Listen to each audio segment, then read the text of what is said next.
दोबारा रहब भले देह न मोटाए दे नून रोटी खाए भंगा हरवा न जाए दे बात सुनी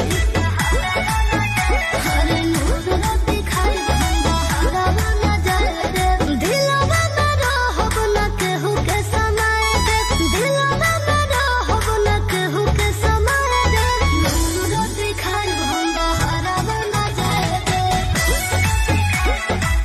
ए जी हरे नून रोटी खाए भंगा हरवा न जाए दे